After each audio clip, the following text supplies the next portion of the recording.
찬양 들으면서 마음에 울림이 있네요. 옛날에 듣던 찬양인데 그것이 또 저에게 새 찬양이 되고 저 여러분에게 새 찬양이 될 수 좀 있습니다. 지난주에 사도 요한이 음녀와 그리고 짐승의 모습을 보면서 놀랬다라고 하는 걸 저희들이 봤죠. 그런데 그 놀라는 이 사도 요한을 보고 천사가 왜 놀랍게 여기느냐? 그 얘기는 뭐예요? 놀랍게 여기지 말라는 거죠. 그렇죠? 놀랍게 여길 필요가 없다는 겁니다. 자, 그 놀랍게 여길 필요가 없는 것에 대해서 오늘 좀 더 구체적으로 그 말씀들을 이렇게 설명을 천사가 해줄 겁니다. 우리가 이렇게 놀랄 때가 있어요. 우리가 세상을 볼 때 놀랄 때가 있어요. 이 세상의 권력이 놀랍고 세상에 이렇게 아름다운 것도 있나 싶어서 또 놀랍고 또 이렇게 좋은 것이 있나 싶어서 또 놀랍고 그런데 놀라지 말아요. 우리가 자꾸 이렇게 놀라다 보면은 자꾸 세상을 따라가게 되고 또한 세상을 경배하게 돼요. 가나안 땅을 정탐하러 갔던 10명의 정탐꾼들이 아낙 자손을 보고 또한 그 거인들을 봤을 때 그들은 놀랐어요. 그리고 그 놀라운 마음으로 사람들에게 자기의 놀란 걸 다 얘기를 했더니 사람들이 적과 꿀이 흐르는 가나안 땅에 그 거인 만나러 가자 그랬어요? 아니요. 아이고 무서워. 그 사람들 볼까 무서워. 그러면서 오히려 종생활하던 애국으로 돌아가자 그랬단 말이에요. 즉 주님을 따르기보다는 세상을 따르기로 한 거예요. 오늘 우리가 이 말씀을 더 이해하기 위해서 요한계시록 13장 3절에서 4절을 함께 보겠습니다. 한번 읽어보겠습니다. 시작. 그의 머리 하나가 상하여 죽게 된 것 같더니 그 죽게 되었던 상처가 나오매 온 땅이 놀랍게 여겨 짐승을 따르고 용이 짐승에게 권세를 주므로 용에게 경배하며 짐승에게 경배하여 이르되 누가 이 짐승과 같으냐 누가 능히 이와 더불어 싸우리요 하더라. 놀래고 놀란 사람의 이야기가 나와요. 그래서 우리가 앞에서 읽었어요. 놀래고 놀랬던 사람들은 어떻게 했습니까? 짐승을 어떻게 했다고요? 따랐다 그랬어요. 그리고 짐승을 어떻게 했어요? 경배했다 그랬단 말이에요. 사도 요한이 계속 놀래다 보면은 우리가 알던 그 사도 요한이 갑자기 마음이 휙 바뀌어가지고는 짐승 따르고 짐승 경배하다가 아마 사도의 우리는 가룟유다만 배신한 줄 알았는데 말년에 하나님을 배신한 이 사도 요한도 있구나 이렇게 될 수도 있었어요. 그죠? 이게 계속 놀라면 안 되는 거잖아요. 그러니까 천사가 그의 마음을 바르게 인도해 주는 겁니다. 왜 놀랍게 여기느냐? 이렇게 질문을 던지는 거예요.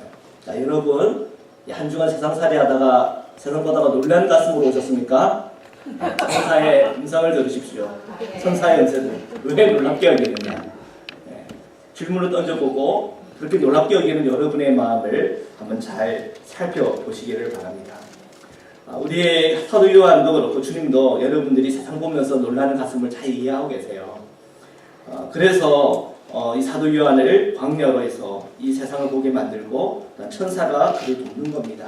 똑같이 오늘 우리도 이 광야인 교회로 나왔고 오늘 이 시간 성령께서 여러분을 도와주실 줄 믿습니다. 요한계시록 17장 8절인데요. 우리 함께 읽으시겠습니다. 8절입니다. 시작. 내가 본 짐승은 전에 있었다가 지금은 없으나 장차 무적행으로부터 올라와 멸망으로 들어갈 자니 땅에 사는 자들로서 창세 이후로 그 이름이 생명책에 기록되지 못한 자들이 이전에 있었다가 지금은 없으나 장차 나올 짐승을 보고 놀랍게 여기리라. 아멘. 자, 천사가요 광야에서 이 짐승을 보면서 놀래는 이 사도 요한에게 왜 놀랍게 여기느냐 그러면서 내가 본 짐승은 이러이러하다라고 설명해주고 있어요. 그래서 이 설명을 한번 따라가 보도록 하겠습니다. 내가 본 짐승은 이러하다. 뭐라고 얘기하는 거예요? 내가 본 짐승은 이런저런 얘기를 하고 있어요. 결론은 뭐예요? 이 짐승 보고 놀라지 말라는 거예요. 결론은 존 번연의 이 철로 역정에 보면 이 존 번연의 철로 역정에 보면 주인공이 이름이 나오는데 그 이름이 뭔지 아세요? 크리스천이에요. 네, 여러분도 크리스천이죠? 네, 여러분이 주인공인 거예요. 그죠? 네, 크리스천이 주인공인데 이 크리스천이 이 멸망의 도시에서 나와서 이제 주님의 나라까지 걸어가는 파란만장한 여정을 이렇게 묘사하고 있어요. 자, 우리도 다 멸망받을 도시에서 다 구원받아서 이제 우리도 함께 하나님의 그 영원한 나라를 향하여 우리 함께 지금 여행의 길을 떠나가고 있어요. 자, 이 크리스천이 이 여행길을 건너가게 다니다가 밤을 만났어요. 자, 이 밤중이 되면 이제 뭐 고양이 소리도 들리고 또 늑대 소리도 들리고 또 부시럭부시럭거리는 이런저런 소리들이 들리는 거예요. 그 마음이 두렵잖아요. 원래 여러분 중에서 뭐 옛날에 뭐 유격을 좀 다녀보고 또 이렇게 좀 운동깨나 한 사람들 또는 뭐 총이나 칼이나 이런 걸 가지고 있는 사람들이야 뭐 이런 게 무섭겠냐마는 그러나 누구나 다 어둠과 이런 맹수들의 소리를 들으면 두려운 법입니다. 자, 그럼 이 어둠의 밤에 그 마음의 영역증이 막 찾아 들어오고 있는데 저 멀리에서 빛이 나는 어떤 궁전이 보이는 거예요. 그래서 저 궁전에 들어가서 내가 오늘 쉬어야 되겠다 하고 그 궁전을 갔는데 아니 웬걸 그 궁전에 보니까 이 사자가 으르렁거리고 있는 거예요. 이 밤중에 맹수 소리도 두려운데 이 궁전 앞에 있는 이 사자를 보니까 더 무서워지는 거죠. 으르렁거려. 그런데 이 궁전을 지키고 있는 이 궁전의 문지기가 말을 합니다. 두려워하지 마세요. 그래요. 이 사자는 사슬에 묶여 있습니다. 믿음을 보여주세요. 그리고 그 길 가운데로 걸어오세요. 이 크리스천이 그 말을 듣고는 정신이 번쩍 든 거예요. 그리고 보니까 정말 이 사자가 쇠사슬에 묶여 있거든요. 그래서 그는 담대하게 그 궁전으로 들어갔습니다. 근데 그 궁전은 좁은 길일까요? 넓은 길일까요? 좁은 길이에요. 야, 기가 막힌 이야기죠. 예. 우리 그리스도인은 어떤 길로 걸어야 됩니까? 좁은 길로 걸어가야 돼요? 넓은 길로 걸어가야 돼요? 좁은 길로 걸어가야 돼요. 여러분이 좁은 길로 걸어가야 된다는 사실을 안다는 건 여러분이 말씀을 알고 있다는 사실이에요. 주님께서 오늘 우리 그리스도인에게 무엇을 요구하는지를 아신다는 얘기예요. 우리가 이 세상 살이 가는 가운데에 넓은 길이 있고 좁은 길이 있는데 우리 그리스도인 늘 이 좁은 길을 향하여 성령을 이끌어가세요. 그런데 이런 좁은 길을 걸어가는 그 길도 이 커다란 사자가 우리를 드렁거리면서 우리를 두렵고 무섭게 해요. 이 짐승 같은 사람들이 있단 말이에요. 또는 짐승 같은 환경들이 있다는 거예요. 짐승 같은 내 삶에 자리가 있다는 거예요. 자, 그럴 때마다 주님은 우리에게 도전하는 것은 이 세상의 두려움에 빠지지 말라는 거예요. 용기 가운데 서고 믿음 가운데 서고 주님을 바라보는 그 길에 서라고 우리에게 말씀하십니다. 오늘 천사는요, 세상이 어떤 모습인지를 보여줘요. 어떤 모습인지를 보여주는데 이렇게 표현하고 있어요. 전에 있었다가 지금은 없으나 장차 무저갱으로부터 올라와. 이 무저갱이라고 하는 그 깊은 땅속 깊은 곳 또는 바다 깊은 곳에서부터 올라왔다는 이 표현은 이 짐승의 이 근원은 어디라는 얘기예요? 마귀고 사탄이라는 거예요. 그죠? 그 어둠에서부터 올라와가지고는 결국 어디로 들어가요? 멸망으로 들어가요. 참 멋있게 아주 멋있게 무정에서도 확 올라오는데 어디로 가요? 멸망의 길을 가는 거예요. 아주 무섭게 여러분을 두렵게 하는 그 뭔가 쑥 올라오는데 그게 어디로 들어가요? 쓰레기통으로 들어가는 거예요. 그러니까 이것이 두려워할 거예요? 두려워하지 말아도 안 두려워도 되는 거예요. 안 두려워해도 된다는 걸 얘기하는 거예요. 여러분은 성경을 자꾸 읽으면서 특히 이 요한계시록을 자꾸 두려움에 빠지는 사람들이 있는데 자꾸 말씀을 잘못 읽는 거예요. 이 무저갱이라고 하는 것에 올라와서 그들은 멸망으로 들어갈 자다. 땅에 사는 자들로서 창세 이후로 그 이름이 생명책에 기록되지 못한 자들이 이전에 있었다가 지금은 없으나 장차 나올 짐승을 보고 놀랍게 여깁니다. 누가 놀랍게 여겨요? 구원받은 우리가 놀랍게 여기는 겁니까? 아니요. 생명책에 기록되지 않은 사람들, 땅의 사람들이 두려워하는 거예요. 우리 그리스도로 살아갈 때 이 세상 보면서 두려울 때가 있잖아요. 그거는 우리의 옛 감정이 올라오는 거예요. 예수를 만나기 전. 성령님께서 내 마음을 완전하게 지배하고 나를 이끌기 전의 사람으로 자꾸 돌아가기 때문에 자꾸 그런 모습 깜짝깜짝 놀라는 거지. 우리의 성령께서 우리를 붙잡고 계시고 주님의 말씀이 우리를 붙잡고 계시고 주님의 십자가가 나를 붙잡고 계시면 우리는 담대해지는 거예요. 우리는 결론을 알기 때문에 결국 이것은 쓰레기통에 들어갈 일이고 결국 이거는 멸망의 길로 가는 거잖아요. 결국 우리는 좁은 길을 선택하는 담력을 가지고 그리스도인으로서 그 길을 걸어가는 거예요. 여기 표현들을 보면 이런 표현들이 있어요. 이전에는 있었다, 그죠? 그리고 지금은 어때요? 없다. 그리고 어떻게 돼요? 장차 나온다. 이런 표현들은요, 어떤 예수님의 이 죽음과 부활을 카피한 표현이에요. 카피. 누가 카피했어요? 짐승이 카피한 거예요. 근데 짐승은요, 참 부활을 체험하고 경험하지 못하는 존재예요. 참 부활과 생명은 어디에 있어요? 예수 그리스도께 있는 거예요. 여기 나오는 없으나라는 이 표현은 죽었다라고 하는 표현과 같은 건데 이거는 흉내내는 거예요. 사탄도 마귀도 흉내내요. 우리가 출애굽기를 보면은 이 모세가 하나님의 10가지 재앙을 가지고 이 애굽이 막 하나님의 10가지 재앙들이 막 떨어지지 않습니까? 그랬더니 애굽에 있던 이 마술사들이 어떻게 해요? 하나님의 거를 흉내내잖아요. 그죠? 흉내만 내는 거지. 하나님의 그 본질에는 도무지 다가갈 수가 없는 거예요. 그래서 우리는 이 세상을 향하여 두려워할 것이 아니에요. 우리가 정말 두려워할 될 분이 있다면 주님을 경외하고 주님을 두려워해야죠. 그리고 주님의 손을 붙잡고 나아가야 되죠.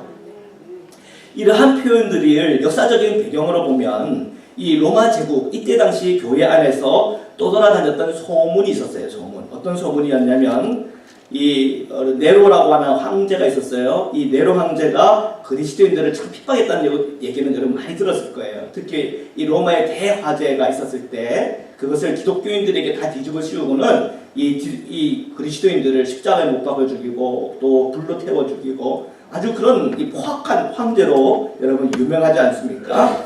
근데 이 소문 중에 하나가 뭐냐면 이 포악했던 이 네로 황제가 환생을 해갖고 돌아온다고 하는 소문이 쫙 나 있었어요.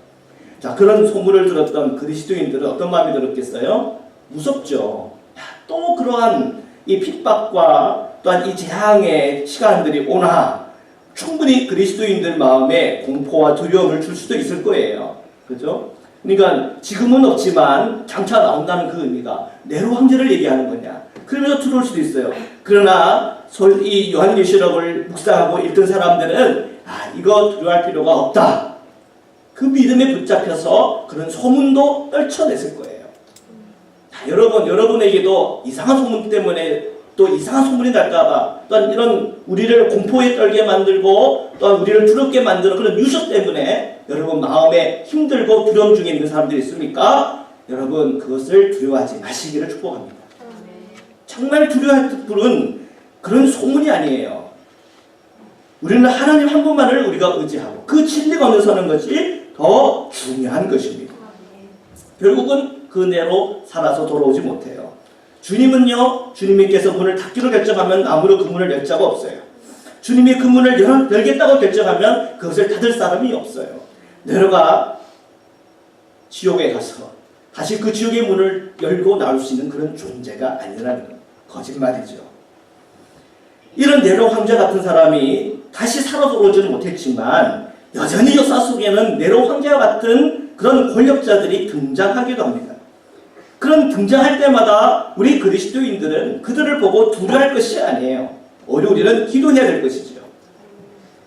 그런 모습과 그런 권력 앞에서 우리가 두려움으로 어떤 떨림으로 살아가는 것이 아니라 우리는 우리를 창조하시고 구원하시고 영원한 생명을 붙잡고 계시는 하나님을 붙잡고 그분을 경배해야 될 줄 믿습니다. 결국은 지금 성경에서 오늘 요한계시록에 드러나는 짐승 결국은 멸망으로 들어갈 자입니다. 짐승 보고 놀래다 보면은 짐승을 따라가게 되고 짐승을 경배하게 돼요. 그러나 우리가 짐승을 보고 놀라지 아니하고 주님을 붙잡는 사람들은 짐승의 포로가 되는 것이 아니라 주님의 사람으로서 살아가고 걸어가게 된다는 것입니다. 땅에 사는 자들로서 창세 이후로 그 이름이 생명책에 기록되지 못한 자들, 그런 자들이 두려움에 빠지는 거예요. 오늘 우리와 같이 구원받은 자들은 이러한 짐승, 권력자, 힘있는 자, 그것이 우리의 두려움의 대상이 아니에요. 요한계시록 17장 9절에서 13절입니다. 우리 함께 읽으시겠습니다. 시작. 지혜에 있는 뜻이 여기 있으니 그 일곱 머리는 여자가 앉은 일곱 산이요 또 일곱 왕이라. 다섯은 망하였고 하나는 있고 다른 하나는 아직 이르지 아니하였으나 이르면 반드시 잠시 동안 머무르리라. 전에 있었다가 지금 없어진 짐승은 여덟째 왕이니 일곱 중에 속한 자라. 그가 멸망으로 들어가리라. 내가 보던 열 뿔은 열 왕이니 아직 나라를 얻지 못하였으나 다만 짐승과 더불어 임금처럼 한동안 권세를 받으리라. 그들이 한 뜻을 가지고 자기의 능력과 권세를 짐승에게 주더라. 아멘. 이 말씀은요, 성경 주석가들마다 이런저런 해석이 많이 있습니다. 많이 있지만 저는 그레고리 비엘의 주석을 참고하고 있습니다. 그 주석 안에서 보는 그 관점으로 오늘 이 본문을 제가 설명을 좀 드리겠습니다. 자, 여기에서 나오는 일곱 머리, 그리고 일곱 산, 그리고 일곱 왕은 다양한 의견들이 있습니다. 제가 지리산에서 성경을 배울 때 거기에 한 해석에 따르면 일곱 산은 일곱 언덕을 상징하고 그때 당시에 기록물에 따지면 로마를 얘기할 때 일곱 언덕 위에 지은 도시다. 그래서 이 일곱 산은 로마를 상징한다라고 배웠어요. 그것도 뭐 하나의 의미 있는 해석이라 싶습니다. 그런데 이 그레고리 비엘에 따르면 이러한 단순히 이 일곱 머리, 일곱 산, 일곱 왕을 로마로 이렇게 지칭하기보다 큰 성 이 바벨론을 따르는 세상의 모든 나라로 보자고 우리에게 알려주고 있어요. 나름대로 의미가 있어요. 왜냐하면 로마에서 우리가 이 해석에서 끝나버리면 우리가 지금도 계속되어지는 이 로마와 같은 제국, 예를 들면 북한도 한 예가 될 수 있을 거 아니에요, 그렇죠? 그리고 과거 2차 세계대전 때 히틀러 같은 사람들, 무솔리니와 같은 사람들, 마오쩌둥과 같은 그런 사람들, 그런 기타 등등의 사람들에 대한 그 부분들에 대해서도 우리가 함께 볼 수 있는 그런 해석이 아니라 좀 닫혀 있는 해석이 되기 때문에 좀 이렇게 그 의미들을 좀 확장할 필요가 있는 거죠. 큰 성 이 바벨론을 따르는 세상의 모든 나라, 그런 관점으로 이렇게 보는 것에 대해서 얘기를 하고 있는데, 근데 그것이 근거가 없는 얘기가 아니에요. 여기에 보면 7이라고 하는 완전수가 나오잖아요.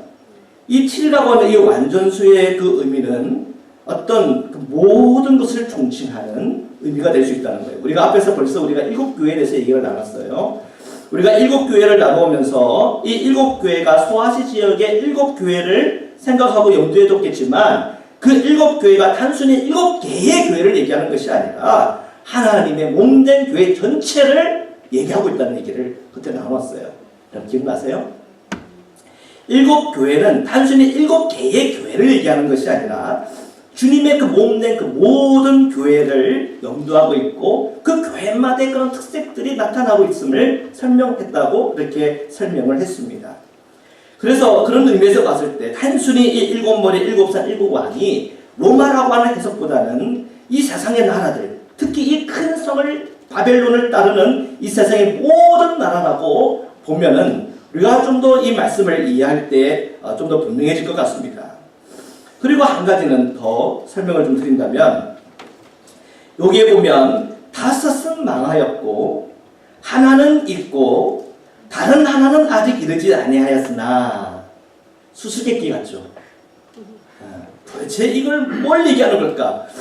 우선 다섯은 망했는데 하나는 있고 다른 하나는 아직 이르지 않았고 이런 수수께끼 같은 것을 어떻게 풀어야 되나 또 이런저런 해석들을 하시는 분들이 많은데 제가 보니까 가장 이 근거 있는 해석은 이겁니다. 만약에 이것이 로마에 다스렸던 황제들을 상징한다라고 한다면 자기 자신을 신으로 숭배하도록 요구한 최초의 황제가 있는데 그 황제의 이름은 칼리굴라입니다. 들어보셨죠? 칼리굴라. 인터넷에 쳐보면 이 칼리굴라가 얼마나 포악한 황제였는지에 대해서 자세히 나와 있는데요. 이 칼리굴라로부터 시작해서 왕을 열거를 해본다면 칼리굴라, 클라우디우스, 그 다음에 세 번째 황제가 네로 이렇게 돼요. 그 네로 위에 세 황제가 나오는데 이 세 황제는 뭐 한 1개월 정도밖에 황제 노릇 못했기 때문에 빼야 돼요. 그래서 빼는 사람은 가엘바, 오토, 비텔리우스 이 정도 3명 정도는 빼요. 그리고 베스파시아우누스 그리고 티투스까지가 5이 됩니다. 칼리쿨라, 클라우디우스, 네로, 베스파시아누스, 티투스까지 5명. 그래서 성경에 뭐예요? 5은 망하였고 죽었죠. 그죠? 하나는 있는데 그 하나가 누구예요? 도미티아누스, 소위 도미티안 황제예요. 그래서 보통 우리가 요한계시록이 언제 기록되었나라고 하면 도미티안 황제 치하 때에 이 말씀이 기록되었을 거다. 이 도미티안 황제는 81년부터 96년에 통치했던 황제예요. 그래서 보통 우리가 요한계시록을 1900까지 주요. 도미티안이 한 90년대쯤에 요한계시록이 한 90년대쯤에 기록되었을 거다라는 얘기를 하거든요. 그러면 좀 일리가 되죠, 그죠? 그래서 가장 이해하기에 좋은 표현인 것 같아요. 그래서 이제 이 도미티안 때를 얘기하고 있지 않나 그런 얘기들이 있어요. 자, 이런 식으로 이 로마의 이 황제들을 가지고 어떤 역사적인 이런 해석 속에서 오늘 이 본문이 이해가 가능합니다. 이해가 가능해요. 그러나 여기에 우리가 머물기보다 큰 성 바벨론을 따르는 이 세상이라고 하는 이 모든 좀 더 넓은 관점으로 오늘 이 말씀을 이해할 필요가 있어요. 왜냐하면 여전히 이러한 패턴을 갖고 있는 제국과 세상의 권력을 취하는 방식, 세상의 권력을 가지고 이 세상 속에 그리스도를 탄압하고 또한 이 세상의 어떤 주님의 그 질서를 깨뜨리는 일들이 계속되고 있는 거예요. 로마의 세상이, 로마의 세계가 또한 로마의 제국이 멸망했다고 이 세상의 어떤 이 포악하고 악한 것이 끝난 것이 아니라 여전히 이것이 재생되고 있고 여전히 지금 우리에게도 또한 이 세상의 어떤 모든 불의 속에 그 모든 작동을 하고 있다는 사실이에요. 우리는 분별해야 되잖아요, 세상을. 오늘 이 말씀 중에서 읽은 말씀 속에서 열불 또한 열왕이라고 하는 그런 단어들도 나와요. 열불은 뭐를 말하지? 열불은 뭐예요? 열왕이다. 10, 그죠? 숫자 열을 말하는 겁니다. 이 10명의 왕, 이 10명의 왕을 우리가 또 어떻게 이해를 해야 되나? 그냥 우리가 단순하게 이렇게 정리를 하면 좋겠는데, 아직 성경에 보면 그대로 돼 있어요. 성경에 뭐라고? 아직 나라를 얻지 못했다 그랬어요. 아직 나라를 얻지 못했어요. 그런데 아직 나라를 얻지 못했지만, 이 나라를 얻지 못한 이 열왕이 결국은 자신의 권력과 힘을 얻기 위해서 큰 성 바벨론의 권력과 힘과 결탁을 해가지고는 어떤 거대한 이 세상의 권력을 만들어낸다고 하는 그런 것으로 보면 될 것 같아요. 그래서 앞에 나오는 7 그리고 뒤에 나오는 이 10불 이 모든 것이 합력해서 이 세상의 어떤 모든 권세를 생각해 볼 필요가 있어요. 이 세상의 어떤 그 모든 권세들이 지금 결탁을 해가지고는 누구에게 힘을 실어주고 있는 거예요? 짐승에게 힘을 실어주고 있는 거예요. 왜요? 왜 짐승에게 힘을 실어다 줘요? 그 다음 장을 찾아보면 어린 양과 싸우려고. 그 얘기는 한 명 다이다이로 어린 양과 싸우면 돼요 안 돼요? 깨진다. 그죠? 다이다이라는 표현을 이게 또 험악한 표현을 써서 죄송합니다. 1대1로 싸우면 안 되니까 11명이 합치고 7왕이 합쳐가지고 왜 합쳐요? 이 한 어린 양을 하고 싸우려고 합치는 거예요. 그만큼 힘이 없다는 얘기죠. 두려워할 대상이에요?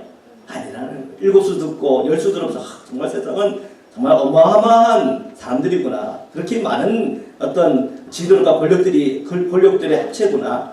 그것도 우리가 두려워할 것이 아니라는 거죠. 저는 이 열왕, 이 열이라고 하는 이 숫자를 보면서 12정탐군이 또 생각났어요. 이 12정탐군들이 이 가나안 땅을 정탐하고 나서 몇 명이 두려움에 붙잡혀서 왔어요? 10명이 두려움에 붙잡혀서 왔어요. 이 10명들은 계속 이 세상이 두렵고 무서웠죠. 근데 그 10명의 명단이 성경에 보면 나와요. 민수기 13장에 보면 그 10명의 명단이 나오는데 루벤 지파 또 굉장히 또 나름대로 이스라엘 안에서 꽤 큰 공동체예요. 거기에 삭굴의 아들 삼무아라고 하는 이름이 나와요.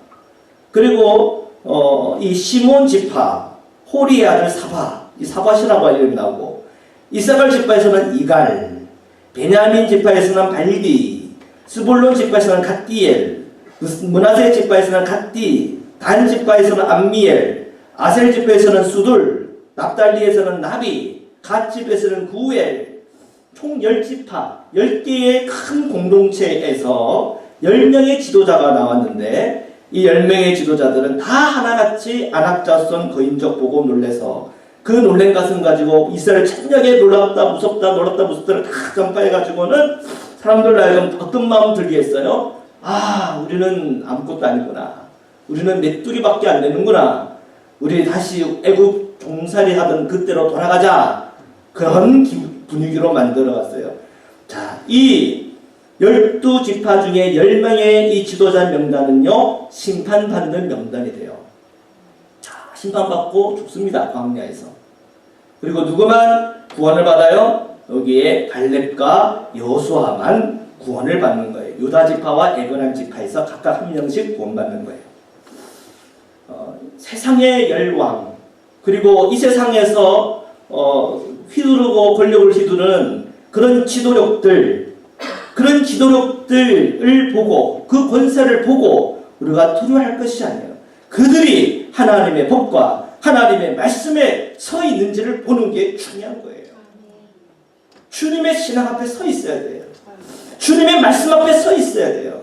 예수 그리스도의 십자가를 든든하게 붙잡고 있어야 돼요. 주님의 십자가를 붙잡고 있을 때 많은 수도 의미가 있는 거지. 주님의 십자가를 든든하게 붙잡지 않는다면 10명도 하나에 당할 수가 없는 거예요.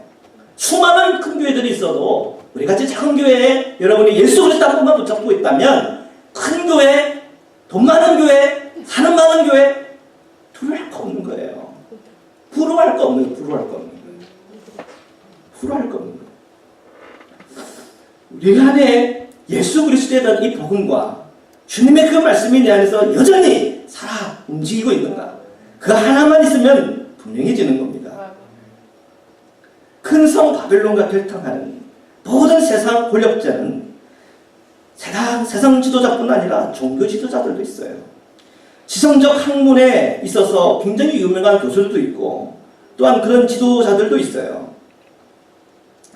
그리고 종교 지도자 중에서도 수없는 사람들이 따르고 그 지도자를 바라보고 그 지도자의 가르침을 듣기 위해 오는 사람들도 있는데 그들이 짐승의 힘과 파워를 가지고 그 모든 일을 한다면 그것은 우리에게 불화할 대상도 아니고 또한 그것을 보고 우리가 염려할 것도 아니라는 거예요.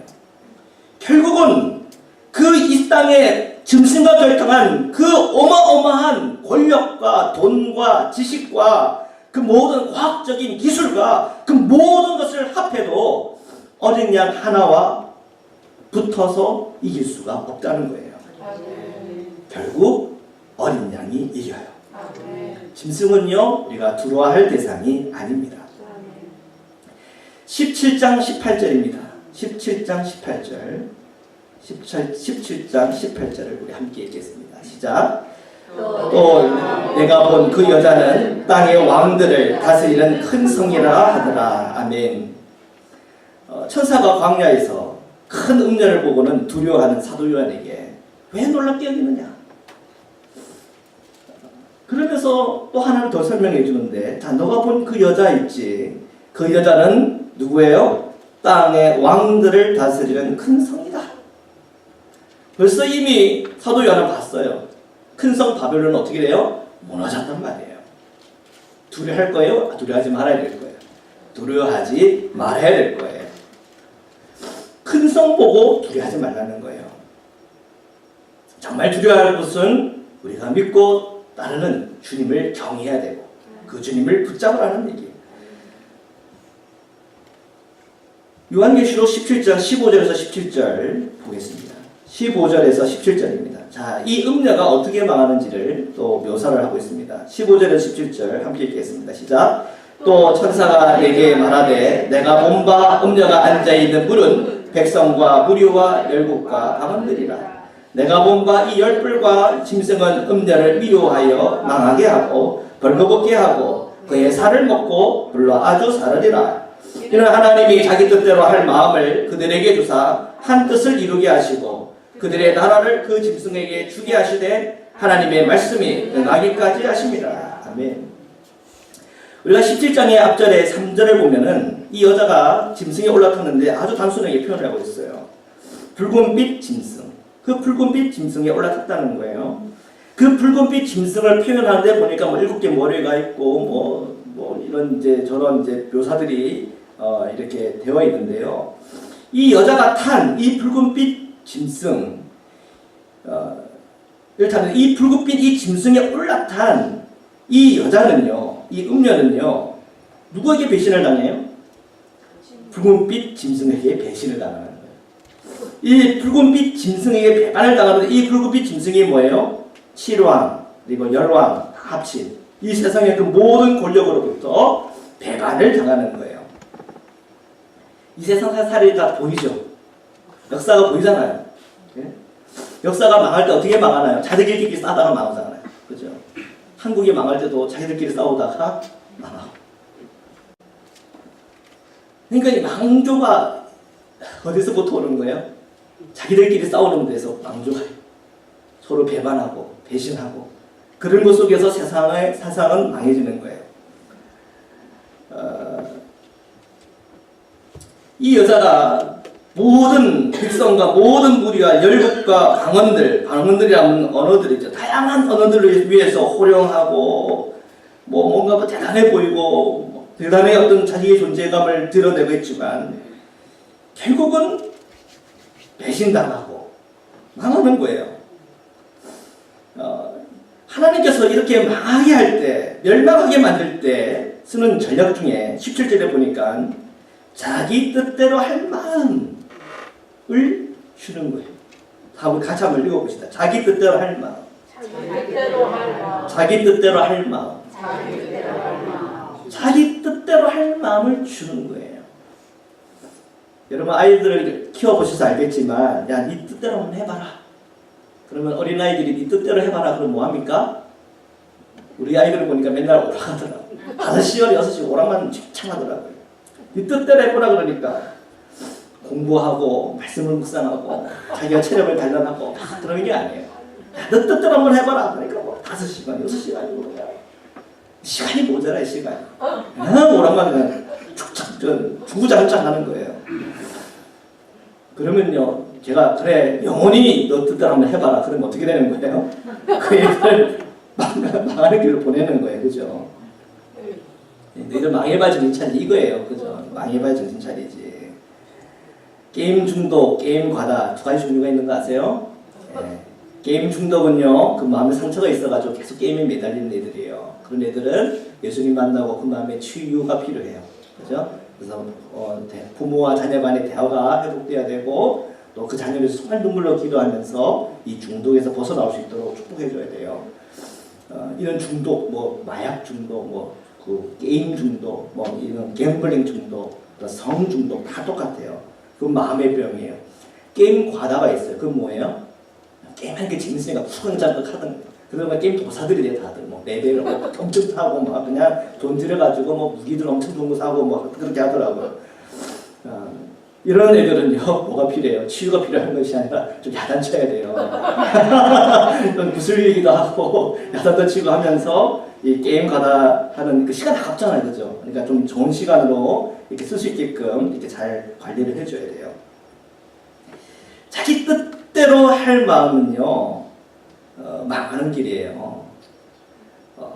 그런데 주님께서 그들에게 그 마음을 줬다는 거예요. 망하라고 주는 거예요, 망하라고.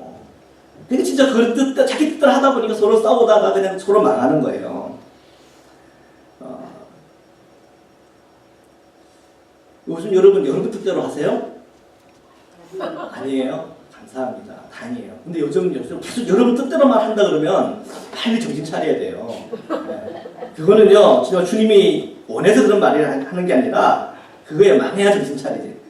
그러면 정신 차리기 위해서 망할 겁니까? 망하기 전에 정신 차리고 우리가 바른 길로 가야죠. 분명한 거예요. 음료 짐승이 망하는 길을 잘 보세요. 자기 뜻대로 할 마음을 줬어요. 그랬더니 망하는 거예요.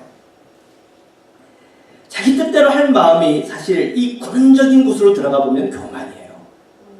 느부갓네살 왕, 대단한 왕이죠. 대단한 바벨론 왕이에요. 예루살렘, 하나님의 도시, 하나님의 도성인 예루살렘을 멸망시키고 하나님의 백성들을 자기의 포로로 삼았지 않았습니까? 얼마나 대단해요. 느부갓네살 왕. 그리고 그 주변에 있는 나라들을 다 쳐부수고 자기의 소국들을 만들고 자기들의 포로로 데리고 왔어요. 대단하죠. 근데 다니엘서가 보니까 그가 그 정복 사업을 하면서 이 교만이 하늘에 이렇게 닿았는데 모든 위협을 내가 했다 그랬더니 그래? 그러면서 탁 치는데 어떻게 됐어요? 짐승처럼 풀을 뜯으면서 몇 년을 살아요. 하나님이 강해요. 느부갓네살 왕이 강해요. 하나님이 강한 거예요. 이 세상 어떤 왕도 하나님의 시간 앞에서 항복하지 않는 왕이 없어요. 하나님의 이 역사적 시간표에서 그들이 정할 수 있는 어떤 세상 왕도 없어요. 하나님을 두려워야 돼요. 아합 왕 여러분 아시잖아요. 악한 왕으로만 알고 있지. 이 아합 왕이 북이스라엘에게 얼마나 부자를 만드는 줄 아세요? 이 아합 왕 때 이 북이스라엘 역사상 가장 부유하고 가장 돈 많았던 시절이었대요. 그때 이 아합 왕의 부인이 누구예요? 이세벨이에요. 그래서 이세벨은요 자기의 지도력을 통해 가지고 이 북이스라엘이 우상 숭배 잘하도록 그 모든 터를 다 밟아놨어요. 850명의 제사장을 이끌면서 이 우상 숭배를 하도록 만들었잖아요. 그리고 하나님을 경외하는 영적 지도자들은 닥친 대로 죽이고 정말 죽지 않으려면 숨어야 하는 그런 상황과 형편으로 만들어버린 사람이 이 아합 왕의 아내인 이 이세벨이에요. 근데 그 말년을 아십니까? 그 말년에 이렇게 되죠. 눈을 막 자기를 그리고 있어요. 화장대 앞에서 눈을 그리고 머리를 꾸미고 창밖을 그윽하게 이렇게 바라봐요. 그런데 그러한 우아한 그 황후의 모습 뒤로는 누가 있습니까? 심판을 맡긴 예후가 거기에 있는 거죠. 그죠? 그리고 그를 심판했을 때 그의 아름다움은 뭡니까? 그의 권세가 뭡니까? 그가 갖고 있는 그 모든 돈은 뭡니까? 다 하나같이 비참하게 끝나는 거예요. 너무 비참하게 끝나면서 제가 자세히 묘사는 안 하겠어요. 근데 그냥 비참하게 그는 끝나요. 자기 뜻대로 할 마음이 가득하고 그 결과는요 멸망이요 또한 완전히 망하는 거예요. 창세기 보면요 언어가 하나일 때 한 마음을 가지고 일심을 가지고 하늘에 닿는 바벨탑을 쌓으려고 했던 때가 있어요.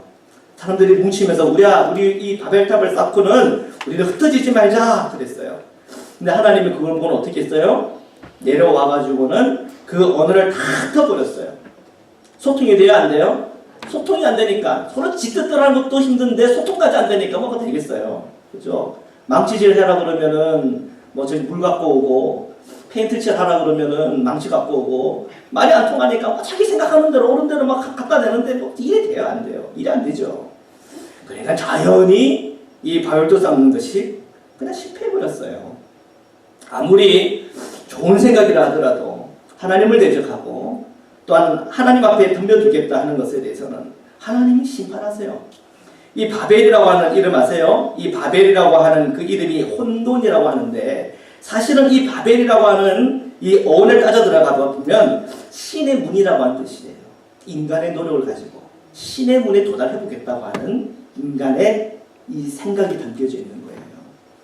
내 뜻대로 내가 뭔가 해보겠다는 얘기는 내 주먹을 신으로 한번 삼아보겠다는 얘기예요. 내 힘을 가지고 뭔가 해보겠다고 하는 것은 내가 한번 신이 되보겠다는 마음이에요. 그런 마음은 결코 복을 받을 수가 없는 마음이에요. 주님을 만나야 돼요. 주님을 바라봐야 돼요. 우리의 마음과 생각이 정말 주님 앞으로 그 문이 활짝 열려야 돼요. 오늘 주님은요 우리의 마음의 문을 두드리고 계세요. 그리고 우리의 마음의 문을 여시기를 바라요. 우리 마음에는 교만과 그냥 내 뜻대로가 살려고 했던 그 모든 마음을 주님의 십자가 앞에 내려놓기를 축복합니다. 요한계시록 17장 14절입니다. 결론입니다. 함께 읽겠습니다. 시작. 그들이 어린 양과 더불어 싸우려니와 어린 양은 만주의 주시요 만왕의 왕이심으로 그들을 이기실 터이요 또 그와 함께 있는 자들 곧 부르심을 받고 택하심을 받은 진실한 자들도 이기리라. 아멘. 오늘 본문 가운데 가장 노른자예요. 그래서 가장 노른자라서 제일 마지막에 여러분께 이 말씀을 드리는 거예요. 광야 저편에서 세상을 보면서 무섭다, 두렵다 그런 마음이 드는 이 사도 요한에게 천사가 왜 놀랍게 여기냐, 왜 놀랍게 여기느냐 그러면서 이 14절의 말씀을 줘요. 그들이라고 하면 그 짐승들이 음녀들이에요. 어린 양과 더불어 싸우려니와 싸우려고 덤벼든다는 거죠. 그런데 결국은 어린 양은 만주의 주요 만왕의 왕이심으로 그들을 이기실 것이다. 너는 지금 어린 양 예수 그리스도를 바라봐야 돼. 그와 함께 있는 자들, 너와 모든 성도들, 하나님의 자녀들, 그 부르심을 받고 택하심을 얻어서 교회로 나온 진실한 저와 여러분들 이길 거라는 거예요. 오늘 우리는 바로 이 결론 앞에 서야 합니다. 영적인 음녀가 되었든 짐승이 되었든 그들이 우리의 두려움과 걱정과 염려의 대상이 아니에요. 이 세상의 돈, 건강, 사람들이 나를 어떻게 볼까, 떠돌아다니는 소문들, 세상 사람들이 말하는 말들, 세상 사람들이 말하는 그 모든 안압자손과 같은 거인과 같은 그런 모든 얘기들, 보이는 것들, 그게 다 우리의 두려움 대상도 아니고 불화할 대상도 아니에요. 오직 우리는 예수 그리스도의 그 십자가와 주님의 그 부활하신 그 주님을 만나는 일이에요. 그분 앞에 그 손을 붙잡고 주님과 동행하는 그것이 생명이요, 우리의 삶을 더 풍성하게 하며 우리가 이 세상에서 살아가는 분명한 주님의 진리의 말씀이라는 것을 우리가 분명히 눈을 여시기를 주님의 이름으로 축원합니다. 예수 그리스도가 없는 불신자들, 예수 그리스도 없이 내 마음대로 내 생각대로 살아가는 사람들, 그리고 그것을 통해서 성공한 사람들, 그 사람들 불쌍한 사람들이 주님이 없기 때문에 결국 그들은 망하는 길로 가고, 주님이 없기 때문에 그들은 영원한 지옥으로 들어가는 거예요. 우리에게 아무것도 없어요. 사랑할 만한 것도 없고, 남이 볼 때 참 내 모습이 우습게도 볼 수도 있고, 참 변변한 것이 없다 하더라도 우리 안에는 예수님이 있어요. 그 예수님이 오늘 우리를 아름답게 하고 이 세상 어떤 것과도 비교할 수 없는 주님의 아름다운 하나님의 자녀요, 딸이요, 아들로 우리를 세워주시는 겁니다. 오직 우리가 예수 그리스도 사랑 안에 거하고 그분이 주는 은혜와 복이 저와 여러분에게 충만하시기를 주님의 이름으로 축원합니다. 이 시간 함께 기도드리시겠습니다. 여러분이 한 주간 세상 살이하다가 놀란 가슴으로 오셨습니까?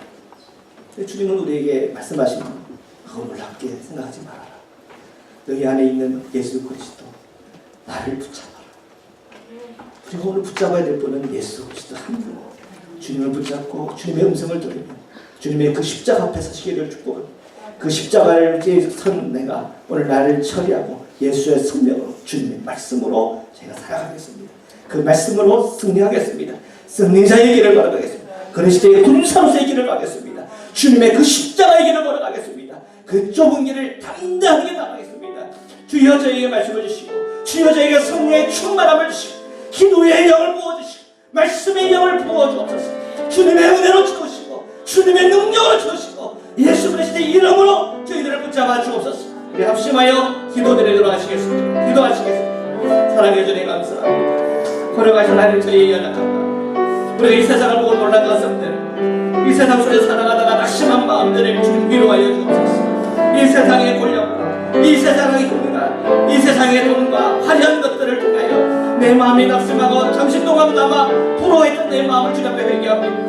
주여 오늘 우리가 십자가에 앞으로 나아갑니다. 그 십자가에서 예수 그리스도를 만나고 그 십자가에서 하나님의 그 사랑을 체험하고 경험하게 인도하여 내 마음이 상처있고 내 마음이 아픔으로 주님 앞에 나옵니다. 주여 주님께서 그 십자가의 사랑과 은혜로 주님의 손으로 그 마음을 터치하여 주셔서 그 마음의 치유와 회복이 임하게 하여 주옵소서. 주님 이 세상 때문에 눈물 흘리고 이 세상 때문에 상처 입고 이 세상 때문에 아파하는 우리 성도님들의 마음을 붙잡아 주셔서 오늘 저희의 위로가 되어 주시고 주님의 말씀으로 사랑으로 은혜로 그 마음을 감동케 하여 주시사 예수 그리스도의 이름 안에서 일어나게 하시고 회복의 주님께서 우리를 일어나게 인도하여 주 기도가 복되게 하여 주시고 말씀이 복되게 하여 주시고 십자가의 믿음이 회복되게 하시고 부활의 생명의 길로 다 함께 걸어갈 수 있도록 축복하여 주옵소서. 이 세상 무엇이 우리를 흔들겠습니까? 오직 예수 그리스도 그 손을 붙잡고 달려나갈 수 있도록 저희들을 축복하여 주옵소서. 걸어가지 하나님 주님의 그 사랑